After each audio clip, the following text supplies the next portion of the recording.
a little bit more about how our program works. We receive applications from local governments for the specific projects that I mentioned earlier, and then our fellows serve an 11 months term of service in those local governments, essentially acting like a full-time employee, but really focusing just on those specific capacity building projects during their time. We're in our 6th year of operation, and we'll begin our 7th service term this September and welcome in a new batch of fellows. We currently have 90 fellows in the program. In September, we might have up to 100, so we're working on that, which is really exciting. And about 50 of those fellows are focused on climate-related projects, 20 are focused on resilience projects, and about 20 are focused on opportunity access, which we define primarily as affordable housing projects and also mobility projects. So similar to what I worked on as a fellow, working on electric vehicles and clean transportation primarily.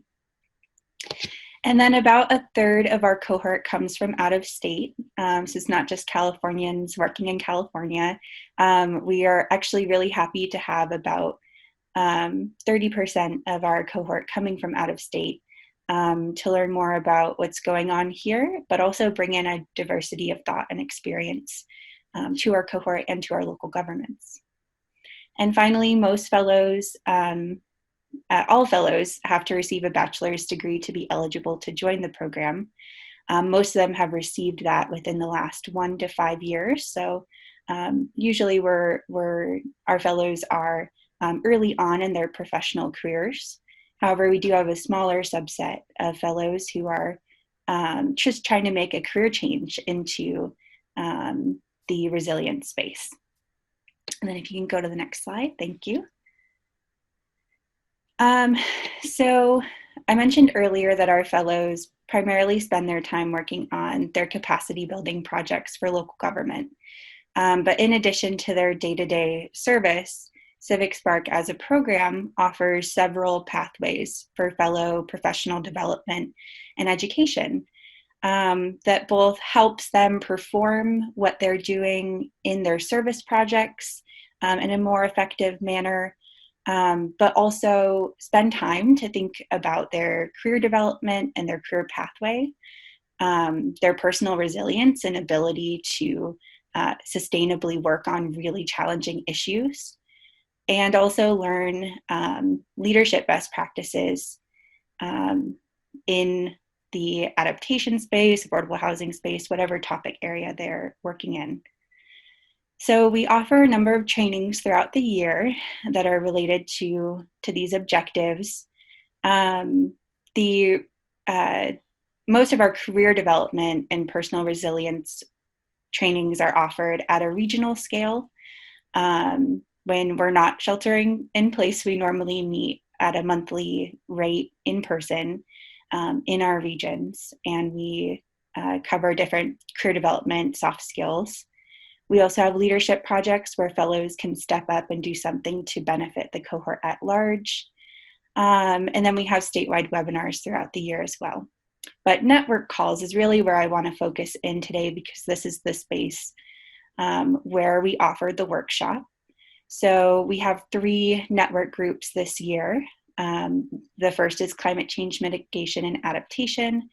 We also have a network focused on healthy community design, and another one focused on water management.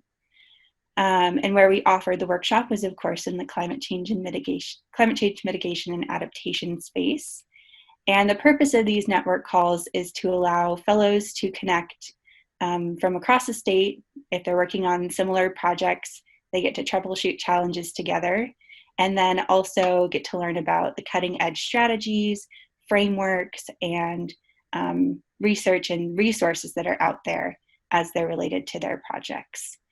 And that's where the workshop came in. So I'll turn it back over to you, Rachel.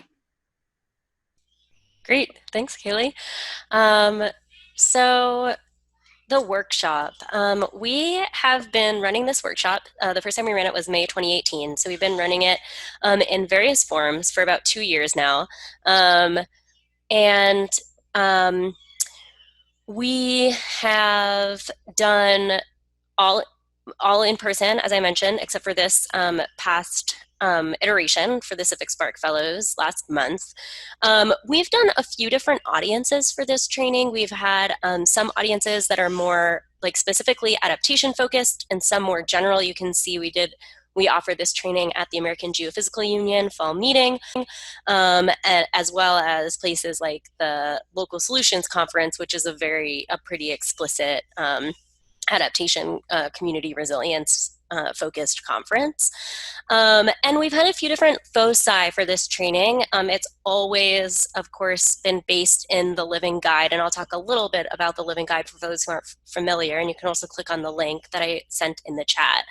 But we started out with a little bit more of a professional development focus. We had a whole sort of like section on folks assessing their individual professional development needs at the beginning. And over time, we realized that people were a little bit less interested in doing that type of self-assessment and wanted to focus more on understanding the field of adaptation. And so we've shifted to a field building focus. And Vivek, that'll probably resonate with you. I know Beth and I built out that section pretty explicitly ahead of the call for your class that was last month, a week or two ago, if I'm getting that right.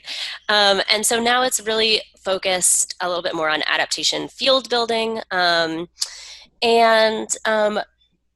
a few different contexts as well. So you can see a couple of different higher education contexts, as well as conferences, and then this cohort training like we did for CivicSpark. And what we found is that this training really works best for an audience of folks who kind of self-identify as climate change adaptation professionals. So really kind of the target audience of the ASAP network. And again, that field building focus is really resonating with folks as opposed to a professional development focus. And then we've done a few different time spans for this training, and we've really found that it is a 2 to 2.5 hour training. And every time that we've tried to do it in 1.5 hours, we have definitely run out of time, including most recently when we ran it for CivicSpark. So the Living Guide to the Principles of Climate Change Adaptation, it's a synthesis of field-spanning white and gray literature that explicitly articulates sort of lists of principles for doing good adaptation practices. And those principles are listed here, in addition to a section on principles, which are we've categorized as comprising values, beliefs, strategies, and approaches. It also includes a desired outcomes of adaptation section, as well as categories of action. It's really not a how-to guide in any way. It's not like the 5 steps to resilience where it's, a method or an approach to how do you go about doing adaptation work. Rather, it's a collection of principles that describe how adaptation work in any context is done well. And so in that way, it's similar to the knowledge and competencies framework because it's meant to be context neutral. But it's different than the knowledge and competencies framework because it's extremely broad and general. It's not specifically meant for an educational context and making sure that folks are getting kind of a holistic set of knowledge, competencies, and skills, but rather a broad understanding of what it means to do adaptation work well. So in terms of what's contained in the training, as you all know, in ASAP, we really care about introductions and for folks to build relationships with one another. So we have that opportunity. And then we do usually a series of 1 to 3 case study presentations. And we were excited to have Karen Rogers from NEMAC Fernleaf presenting for CivicSpark, along with Katie Spudlieri from the Georgetown Climate Center. And then we do a breakout session, which is kind of like a rapid consulting session, is how I would characterize it, where folks come with sort of a challenge in their own work, and they look at that challenge through the lens of a living guide. And then just a wrap-up discussion where we talk about the themes from the whole training. And then there's this additional piece which is integrated throughout, and depending on the context, sometimes it's integrated via pre-work that folks come to the training having completed, or sometimes it happens within the training if we have enough time. And it's this assessment checklist that folks create for themselves. So I'll go back to that list of principles. So this is kind of like a shortened list, but if you look inside the Living Guide itself, there's a description, of course, of each of these principles. And what we ask folks to do is come up with a question based on usually 5 or so of the principles that resonate most with them, and come up with a question that they can include on their practice assessment checklist to help them think about how they are applying that principle in their own work. And we actually have collected the list of questions from most of the trainings that we've run. And so we have that as a data set, which is both sort of a member check, so to speak, on the Living Guide itself, as well as an interesting source of data for what's resonating most with folks in terms of good principles for how to do quality adaptation work. So Kaylee's going to run through the feedback that we got on this workshop, and I'm going to talk a little bit about what we feel like we can learn from that. And to contextualize that a little bit, I just have up here the learning objectives that we developed specifically for this iteration of the training. So we wanted folks to be able to recognize the presence or absence of these field spanning principles for quality adaptation practice in their own work and the work of others that they encounter. We wanted them to create this tool, this question list that they can then use in their own work as well. Kaylee, I know you might talk about this a little bit, and I'll talk about it too. A lot of these folks, they're finishing their service year, and they're obviously entering the adaptation workforce into or the climate workforce generally, into a really uncertain economy. And so we wanted folks to have an opportunity to get increased awareness of what career opportunities are out there. And obviously by bringing in 2 really accomplished adaptation professionals, as well as making sure that those case studies covered multiple sectors and locations and topics. That was kind of our goal, to help folks see that, even though they're entering this depressed economy, adaptation is happening sort of in every sector and in every discipline. And finally, just making of course, these emerging professionals aware of all the opportunities that they can take advantage of through the ASAP network.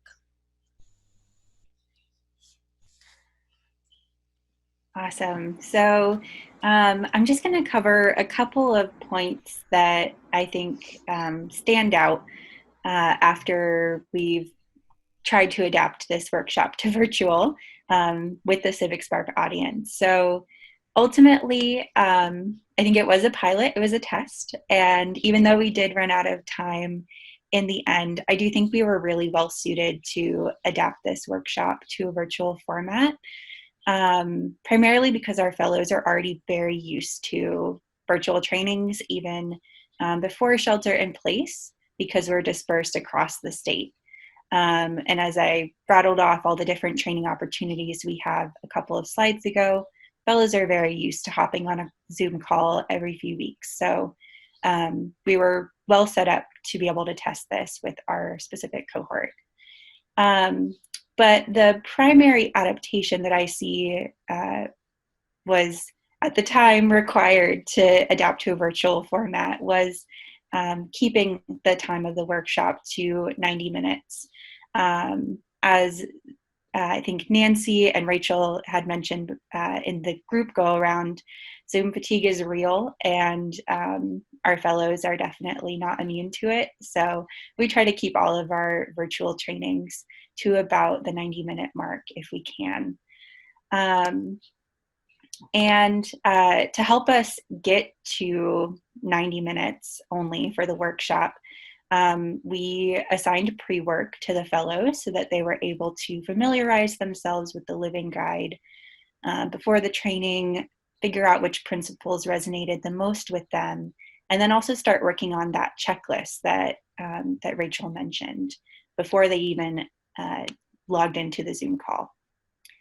And then to help us make this happen virtually, we also relied heavily on Zoom breakout groups to be able to split the fellows up into both the introductory activity as well as the breakout group where they're applying the checklist questions to real life situations or ideas. And to help make that possible, we asked for fellows to volunteer themselves to help facilitate those breakout rooms. So we had 7 fellows volunteer to help make the breakout rooms possible in a virtual format. Anything else you wanted to add there, Rachel? No, I don't think so. I mean, I think that I think maybe at a later time in the summer, it'll be nice for folks to hear about different platforms that each other are using for virtual. And I know some folks are coming from higher ed where they have specific platforms through their institution. I know some folks are using Adobe specifically for trainings, which has a lot of functionality. And like this was obviously, I mean, relatively low tech, right, in using Zoom.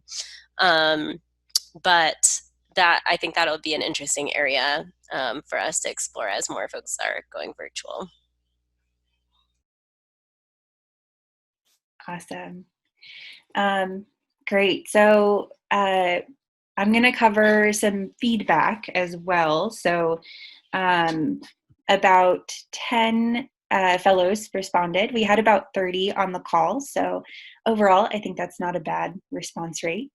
And not on this slide, but there was the first question was, would you recommend this workshop to a colleague? And I was pleased to see that nobody said no. We had about 60% of respondents said definitely, and 40% said maybe. And then the question that's on the slide is, to what extent did we meet the workshop objectives? And I think across the board for our objectives and for the people who responded to the survey, it looks like we hit the mark in most cases. The blue bar means nailed it, and the red bar means you basically covered this. So most of the respondents said either one or two of those things. And then the only one where we had maybe had not hit the mark for one of our respondents was the objective about fellows gaining increased awareness of the climate change adaptation field and the various career pathways that are offered there. And let's see. Yeah, and this one's yours, Rachel. Oh, yeah. So I just wanted to take a minute to, make sure that it's really clear that, so we have a really specific objective in ASAP to evaluate how emerging professionals are being affected by the opportunities that are coming out of our network. So the specific thing that we're trying to measure is whether emerging adaptation professionals, especially young professionals, will be more likely to consider adaptation as a long-term career. And we are program level evaluation is fairly new for us. We've had about 2 years of program evaluation with our mentorship program, which also asks this exact question. And then we have also 2 years of data of program evaluation for this workshop, but we only integrated this question in this, just starting with this iteration of the workshop. So we're just starting to really get some good data for this, but wanted to point out that it is a really important metric that our network, or outcome that our network is trying to evaluate. And then a related outcome that we're seeking to evaluate is that how the network is affecting ASAP members' likelihood of staying in the adaptation field long term. So slightly different, folks who are already ASAP members and whether or not they're going to be staying in the field. And so we see that there were some folks who had where this training kind of moved the needle for them. So that was good to see. And in terms of, and we also had an open-ended question about this as well, which included themes like, seeing that the adaptation field is broader than they thought, which was also one of our objectives, for folks to really be able to kind of see themselves in the fields, even if they were coming from different perspectives. Oh, is that the end of our slides? Yep, 10 of 10. We did it. Yeah, so I think, there's a couple of things that are on my mind.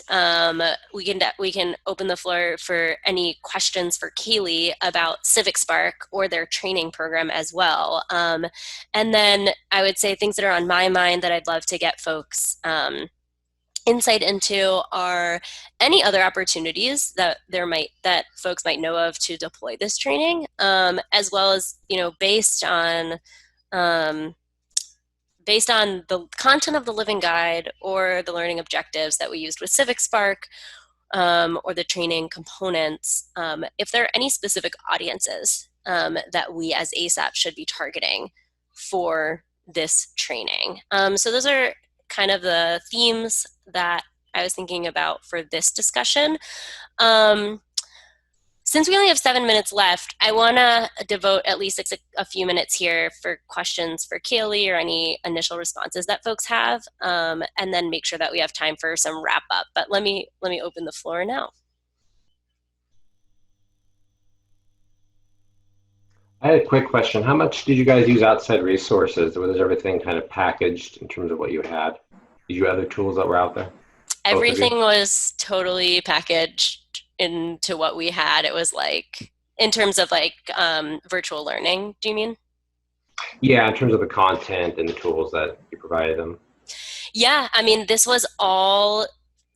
all came from the Living Guide training that we had deployed in the in-person setting, and then literally the only two tools that we used were Zoom and Google Docs. Thanks. I went to the CivicSpark website briefly and saw the mission around social equity and climate, and it made me wonder if there are some particularly relevant, helpful projects that have emerged out of these opportunities for young professionals that you want to highlight, particularly since bringing climate into conversations around diversity in today's environment might entail taking a back seat and just waiting for the appropriate time. I'm very curious how that framing works today. Yeah. So, I'll just offer some high level, highlights, as you mentioned, in terms of what we're doing and how we're thinking about particularly racial equity and justice in our program. And I have to start by saying that, all of our fellows are based in local government, which has historically been, the driver of a lot of policies that have caused racial inequities. So because of that, we, as a part of our training program, for fellows, regardless of what topics they're working on, in their service year, we do have several trainings on racial justice, equity, diversity, and inclusion. And primarily, we've partnered a lot with GARE, the Governmental Alliance on Racial Equity, in offering those trainings because they do work so closely with local government. And I think I might be getting off topic of your question here, but basically, as in terms of messaging, after we've offered these trainings to our fellows, we really encourage all fellows to consider those topics in their projects, whether they're addressed explicitly in their scope or not. And I think we really are still figuring it out. I don't think anyone has it perfect in terms of how we're supporting fellows in that space. And then, like you said, trying to figure out, when is best to step back and when it's best to push. But yeah, please let me know if that helps, and I'd be happy to talk with you, connect with you more on that after the call. I think you're on mute, Ned. I'll take you up on the offer to talk offline, but you did address a part of it in focusing on local government. I mean, I know that in my community, African Americans are asking for resources. And so specifically on climate, I'm wondering how that manifests. Is it parks? Is it adaptation actions? Is it installation projects? What is the... So I'm just interested to hear more about your experience working in that space. Absolutely. Yeah, I think just to quickly respond to that, and then we can definitely have a follow-up conversation.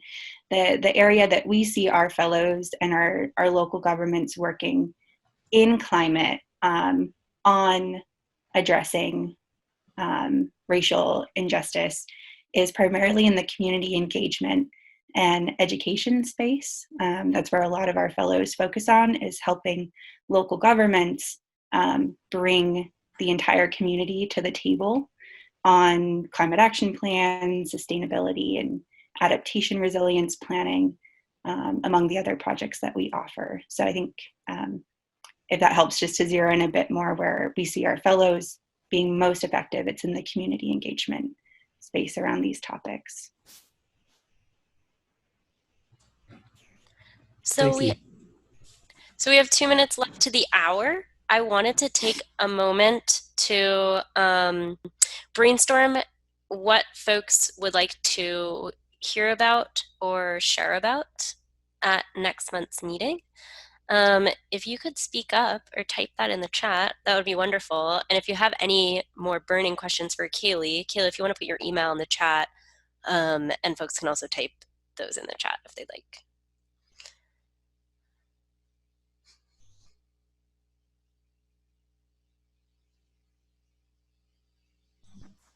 Well, I think this topic of Jedi is a really good one for this whole society, but in this context, the ways that we are able to build bridges, create more inclusion.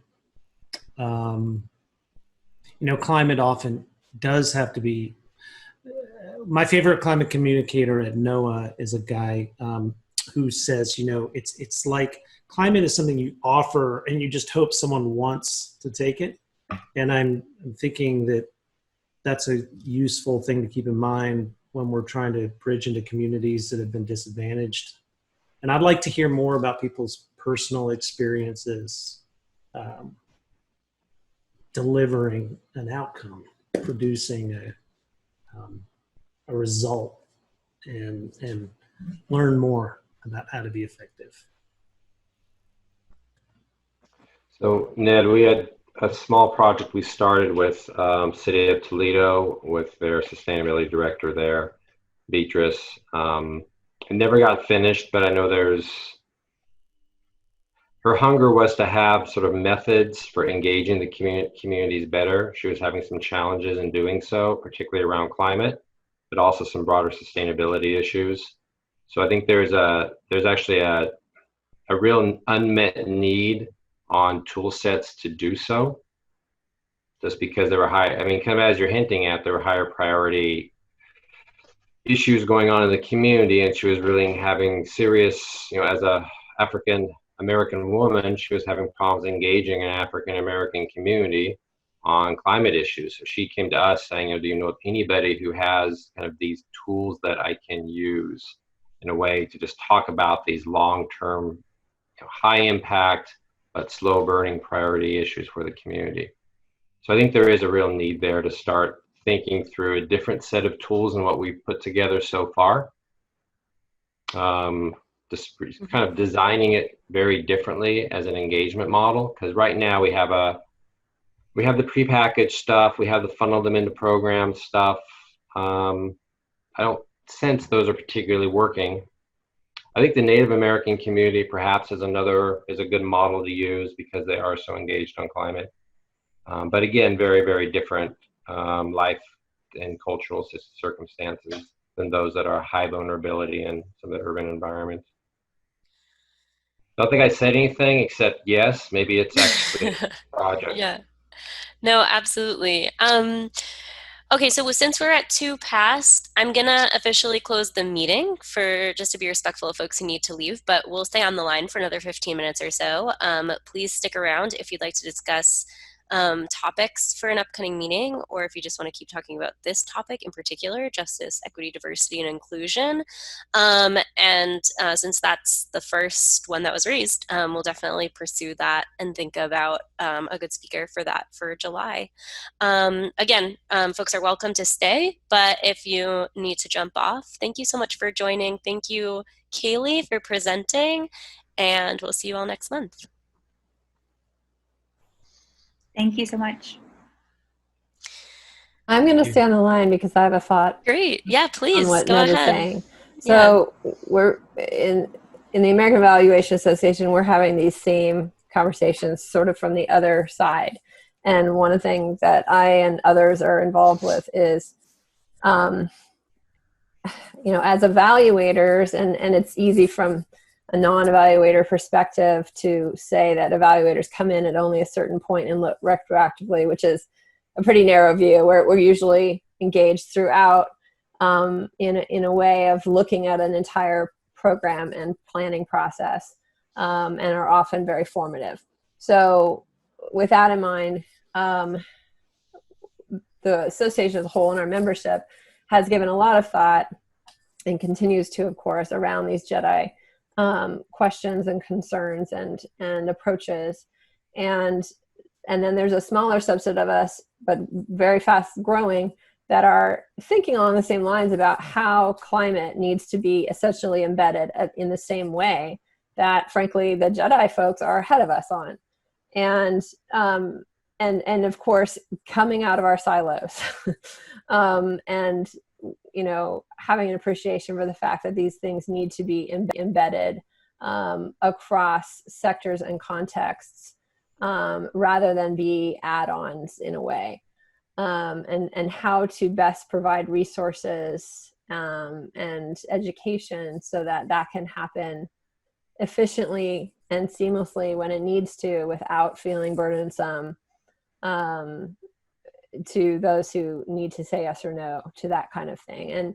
And so I think this is a process that will, of course, be ongoing, but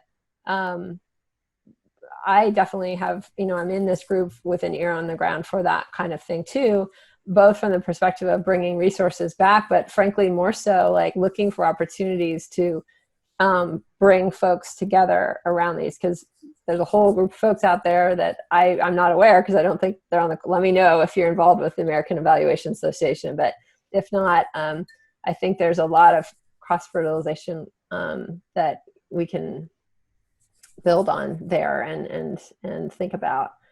I think about it in my own work, just at the sort of almost starting point of the sort of minimal level of what tiny little thing could I bring? I mean, my work is usually in climate adaptation, but for some projects it's not. And what could I bring to the conversation to kind of prompt that? And oftentimes it's well, what's the next question? What's the next thing that we should kind of move up the ladder of priority and planning?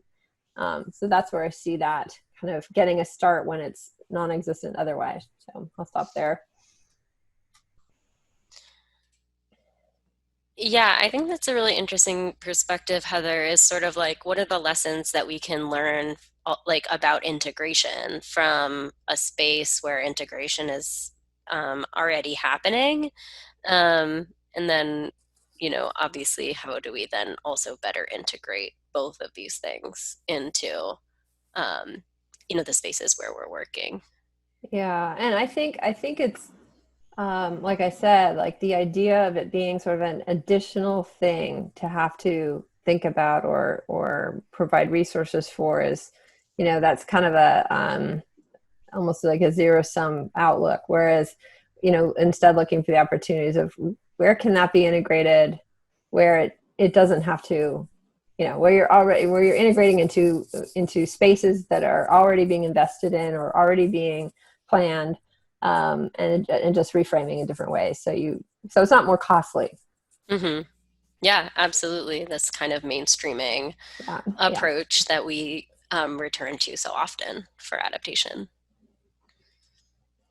Right. But, I think it's interesting too that even just sort of at an institutional level, an organizational level, that these things really for the past few years thank you, are, essentially they're separate groups, at least in the groups that I've been involved with. And of course they need to come together, and how to do that so that it's understandable to folks and not unwieldy, I think. Yeah, absolutely. I mean, it seems like then finding someone who's already working at that intersection is probably the best approach, which we have. Yeah, and so I'm thinking about like, okay, so then, I think we have the intersection of justice and climate, and then we also have the intersection of, in this group, obviously the intersection of climate and education, both higher education and professional education.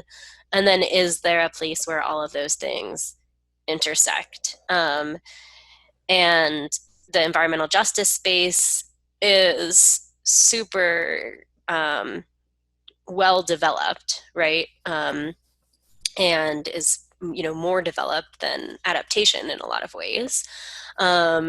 And so I guess, I don't have a lot of awareness about how environmental justice as a field or discipline or a movement is connected with professional and higher education, but maybe someone on the call now does, or that's probably a question that we could ask one of the leaders of the ASAP JEDI committee. And they actually do have quarterly education calls specifically for that group.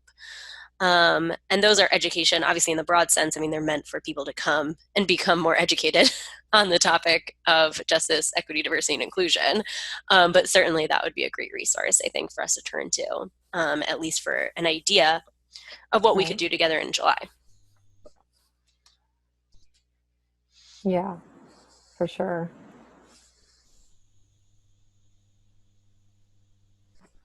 Louis, what is the toolkit that you linked to? Are you familiar with it? Have you used it? I have looked at it when I was on the AIA Resilience and Adaptation Advisory Group. I was looking at, they divided up their COLT Top 10. They now call it the Design Excellence Framework. But there's 10 measures in there, and I was looking at design for energy and design for wellness. So when I was going through design for wellness, they sent us out their text for it. I took a look through it, and I thought embedding in design for wellness should be, I think, a consideration for public life diversity. And I came across that toolkit. I looked at it quickly. It's real. I think it's about sharing public spaces, inclusion, diversity, participation, engagement in public spaces. And the Gell Institute comes out of, I think it's based in Denmark. Mm-hmm. But I think that might be an interesting one to look at. I haven't really applied it in any detailed fashion, really just took a quick look at it when I was developing some suggested amendments to Design for Wellness. And I thought that might be an interesting one to review, to broaden our concept of wellness in the community, in that it's not just buildings for architects, it's also public spaces, and who's using those public spaces, and access to public space, and safety in public space. So that might be an interesting way to kind of start the conversation. If you want to get in touch with the Gale Institute, they work globally. He's an urbanist, and I think his name is Gale. He's an urbanist. I think they brought him into New York to look at the urban patterns in public space. Be interesting getting his perspective. Great. Yeah, thanks for that. Okay. This makes me think a lot about both. I mean, my mind's already going to thinking about the lists of interventions and then either empirical or perceived impacts, and where priorities might be set across sectors, right? Just thinking, and it would be really neat to get voices from those folks who are already working at that intersection, who have some real on the ground experience, to come in and talk to us and maybe become part of us noticing of those faces on this. We're all pretty white from what I can see. So we can get a better sense for impact, because of course I'm sure there's a range of things that can be thrown out there, but both in the education space and in the implementation space, it'd be great to also get a handle before long about what folks might think are really impactful and really can leverage, more than some other, maybe. Mm-hmm. Mm-hmm. And what do you think would be a good sort of foothold for this group in terms of, I mean, obviously this is a really big topic. We want to focus in on the place where the folks in this group are intersecting with this, which is education. Is this about how do you educate on this topic for impact? Is it about something else? Is it about what's happening in educational institutions? Yeah, so is it about practice? Is it about institutional change? And maybe this is a question we can throw to the group prior to settling on something for next month. I would say it's about education, the way we defined it earlier, both formally and informally, but primarily in creating leaders from those communities. So we would have more faces here, because they're out there. They're just not here. And I mean here kind of broadly, not just our group, sure. But a lot of the meetings that we go to, that there's that inclusion discussion, but that voice isn't being heard. Yeah.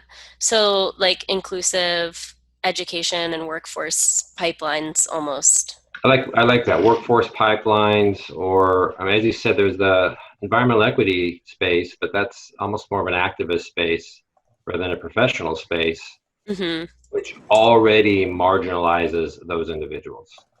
Land use planner versus environmental activist, who gets the money to get shit done. So it'd be great to think about. I love that idea of workforce, or maybe in a different term, that workforce pipeline. I mean, Kaylee's group was, Kaylee, am I pronouncing your name right? I think so, Kaylee. Yeah. Okay. Everybody can critique me on name pronunciation forever, given mine. But I thought your group, was amazingly diverse. It'd be really interesting to track some of those folks, kind of their next steps and where they go. And that's a great kind of group to experiment with, because it's California and it's already kind of targeted to very diverse populations. So I'd like to see either workforce pipelines, in my opinion, or almost leadership training.